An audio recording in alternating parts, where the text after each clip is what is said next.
In our last session, we discussed threats and attacks, what they are, and how to respond to them. We are now ready to discuss the full story around the position after the opening moves e4, e5, queen h5 in this lab. As you may have seen, recognizing threats is not as clear-cut as recognizing attacks in a position. To identify attacks, there is at least the visual cue of direct contact between chessmen, like queen attacking these 3 pawns, or the visual helper of unguarded targets, like the pawn on e5 in this case. Whereas to identify threats, there is no such visual cue. Sometimes threats are obvious, sometimes there isn't anything to alert us of the immediate threat or the upcoming threat. Here is where attention, practice, and experience play an important role in developing this skill. We will round up our discussion about threats, how to recognize them, plus the solution to the video thumbnail in this lab. Quick note before we start.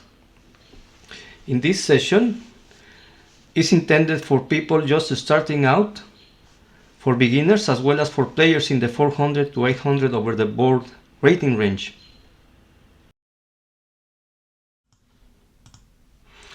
Welcome, chess masters. Let's have a look at the full story around these opening moves. We will first look at two reasonable ways of responding in this position for black.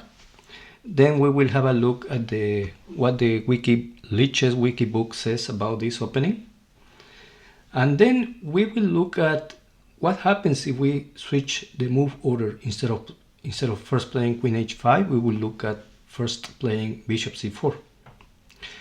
So in this position, the first reasonable way of responding as black here is by defending the immediate threat queen takes on e5 check, which is the idea is to keep the material, not going behind the material, and that means playing knight c6 first, defending the attacked pawn, unguarded pawn.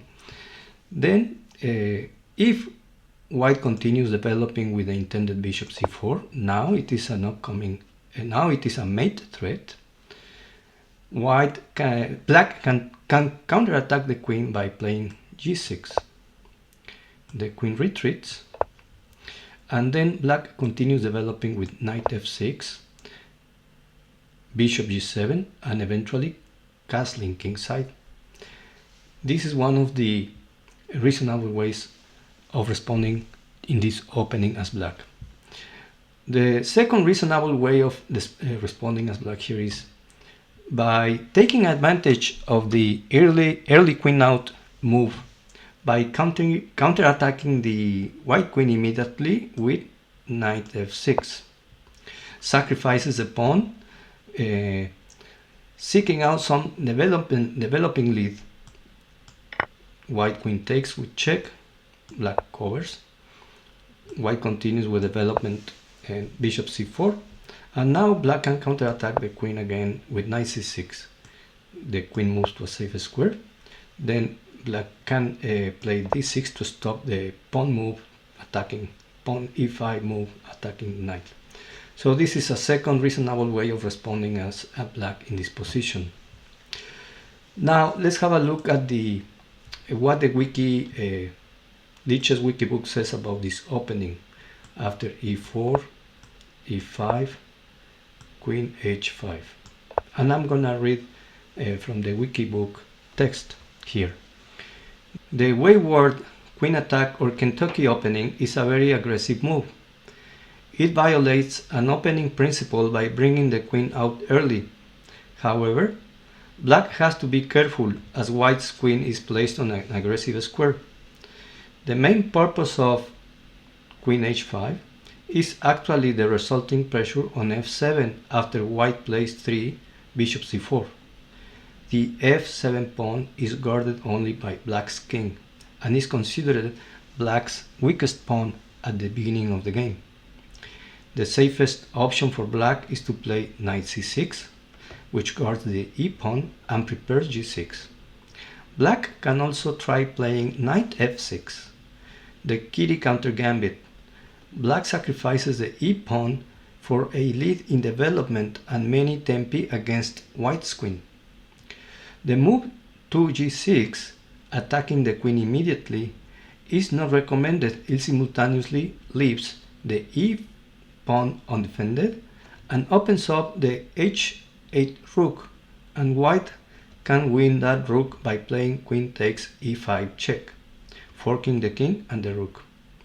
Note that this opening allows white's quickest possible mate.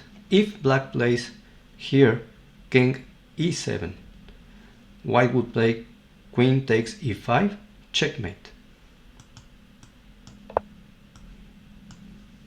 Of course, black will not do that. Now let's have a look at what happens if we change the move order. Good question. Lab quiz. In this position, it is black to move. What is the threat? Pause the video, have a look, and try to find the answer. Okay, the threat is the upcoming mate threat with queen h5, which would be a double attack on e5 and f7. That's why in this position, black typically anticipates this upcoming mate threat, playing knight to f6 right away to avoid the somewhat annoying mate threat altogether. Let's look at how problematic it is for black if it plays c6 instead of knight f6 in this position. Planning on meeting queen h5 with d5. Then white takes on e5 with check. Oh my god. If black blocks with bishop e7 to avoid the queen trade, black loses another pawn with e takes d5. Or if black covers with the queen on e7,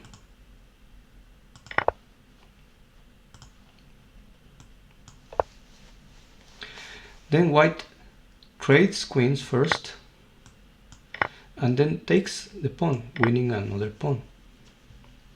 So in this position, white's already up in material 2 pawns up, whereas black is having no compensation for that loss in material.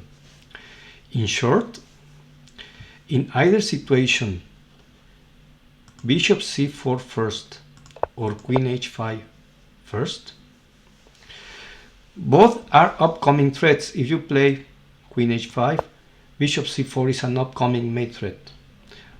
If white plays bishop c4 first, queen h5 is an upcoming mate threat.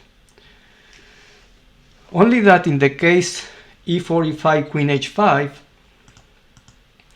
black must defend against the unguarded e5 pawn first, which is the immediate threat. That's the only difference between queen h5 and bishop c4 first. I hope going over this full story made clear how to avoid an early scholar's mate for black. Now let's have a look at the solution to the exercises from the session. Exercise 1. The question was, what happens if the rook goes to e8, f8, g8 or h8? Let's have a look. If black plays rook e8, the queen takes the rook straight away, capturing the rook on e8 and check. That loses the rook. What if the rook goes to f8? In that case, the white queen occupies the key square e6, checkmate. What if the rook goes to g8?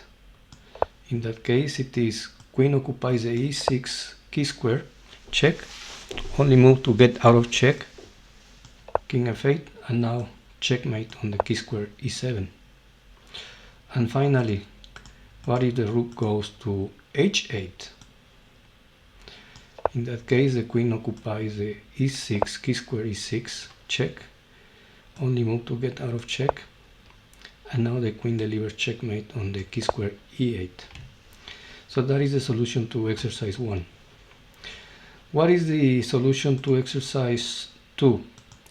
I forgot to mention this exercise in the session, but the question was, what other move can black make in this position to stop the checkmate threat, other than moving the pawn or other than moving the king? In this position, black can play rook a8. That's controlling the key square e8.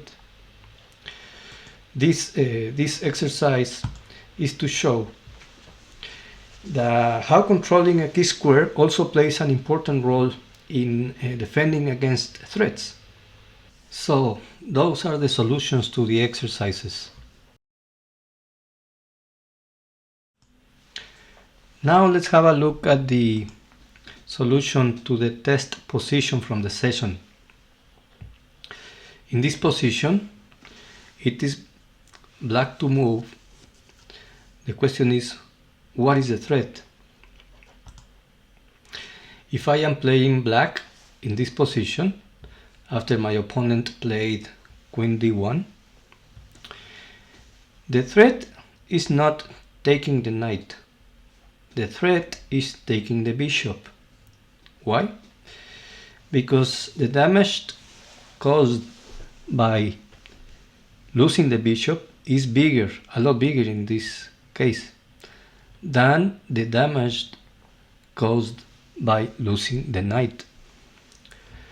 Not so much because bishops are valued a little higher than knights in general or in open positions, which is applicable in this position, or because the knight happens to be on the edge of the board, making it less valuable, but also because of the long-term dark square's weakness created in black's position if the dark square bishop is eliminated. Since you always want to minimize your losses, you want to keep the bishop and let the knight go. That means black should consider moving the bishop to a safe square like bishop e7 or bishop e5, or guarding the bishop with moves like queen e7 or queen b8, and let the white queen take the knight.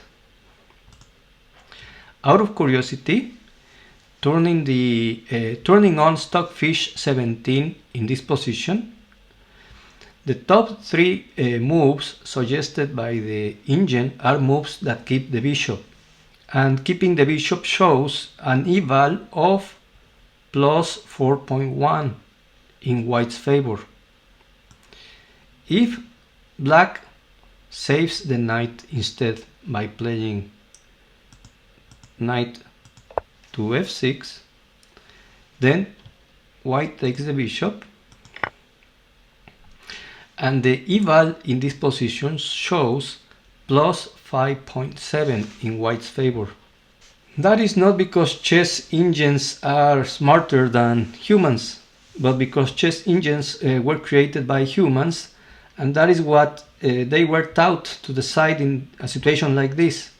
Conclusion from this test is, sometimes in our own games, when facing a multiple threat situation, and you will face multiple threats in your own games, the size of the loss helps determine what the threat is. Then we try to minimize our losses by defending against or avoiding the bigger loss.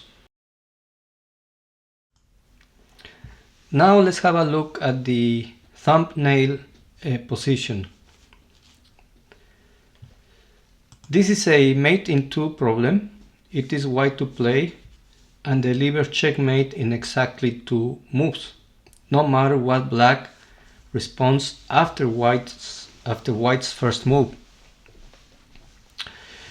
We will talk about checkmate in a future video, but right now I want to use this position to illustrate how even in a position as simple as this one, where there is only a few pieces, there is a lot to notice. And I will start with the relevant things to notice for black. Did you notice that black's king is stuck, that has no legal moves? That the f8 square is a key square, because if the f7 pawn promotes to queen on f8, it would be checkmate? Did you notice that black's possible moves are very limited? It only has moves, the only moves available are with the bishop or the h6 pawn. Did you notice that if the black bishop loses control of the key square f8 with moves like f6, bishop f6, then white's f7 pawn advances to f8 promoting? Did you notice that if it were black to move, black could play bishop e5 check, and then it could bring the king to g7, attacking the f7 pawn, and white would lose its advanced pawn and could no longer checkmate black? Now I'm gonna mention relevant things for white. Did you notice that if black's bishop leaves control of the f8 key square, the f7 pawn could promote by advancing to f8? And did you notice that if the f7 pawn promotes to queen on f8 without being captured, then it would be checkmate? Did you notice that if white finds a way to force the black bishop from the control of the key square f8, then white could promote and deliver checkmate? Let's figure out.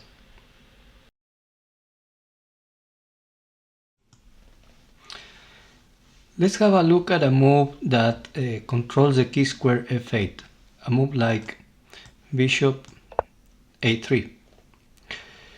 In this case, black can respond by playing h5 and still keeps control of the key square f8. In that case, if white continues with promoting to queen, black can just take the queen and it would not be checkmate. So a move like bishop a3 doesn't help much in delivering checkmate. So what about a move like bishop f4?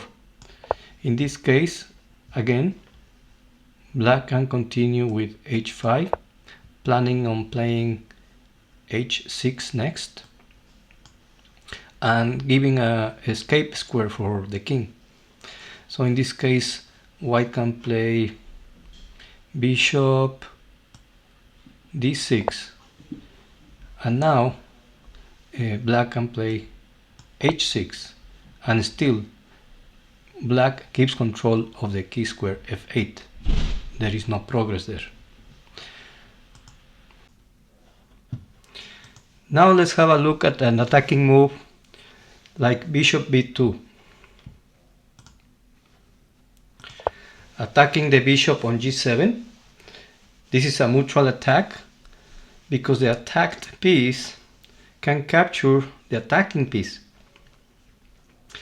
A move like bishop b2 paralyzes the bishop on g7. Now loses control of the key square f8 due to the pin. Now the black bishop cannot move away from the long diagonal because exposing its king to check is illegal by the rules of the game. How can black respond to this attacking move? Let's have a look. First, let's try capturing the attacking piece. Bishop takes bishop. This way, black loses control of the key square f8 and white can promote to queen, delivering checkmate. What other way can black respond to this attacking move? Let's say counter-attacking an enemy piece. Bishop e5 check. In this position, there is two options for white to get out of check. Let's have a look at the wrong way. If white moves the king to a safe square, then black has the opportunity to attack the f7 pawn and capturing it next move. Bishop takes bishop, check, and king takes pawn. There is no way for white to win in this position. If white, to get out of check, captures the attacking piece, then it delivers checkmate. The king has no safe squares to go to. That is another way for black to respond in this position, by attacking an enemy piece. What other moves can black make in this position? Let's say black plays a pawn move like h6, h5. In this case, white can promote to queen on f8, check, and the black bishop cannot capture the queen because it is pinned, so that would be checkmate. So that is the solution to this position from the video thumbnail. As you can see, noticing the details in a position can help us find moves like bishop b2. In this case, it left black with very limited options in response to respond to the upcoming threats.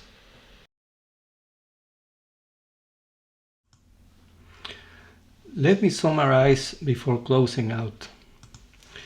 Identifying attacks and recognizing threats and how you respond to them is an essential part of the game of chess. Although they are two different things, they blend together in a game. I hope what we discussed in this lab helped in better understanding the difference between them. Watch the session and lab again in case something is still unclear. Or leave any question you may have in the comments. Little by little, as you become a stronger player, identifying and recognizing threats will become more natural to you. Of course, attention and alertness in your own games also help in this respect. My recommendation for developing this skill is to play slow time control games, 15 minutes or slower, online or over the board tournament games, or solving exercises in the book Looking for Trouble by Dan Heisman. Those will help as well. With that, I want to thank you for watching. Please like, comment, share with friends and family, and subscribe to the channel. If you are in the US, visit my Herbalife distributor website to order your favorite Formula 1 nutritional shake mix or herbal tea for a healthier lifestyle. Good luck on your next games and never stop learning. Take care.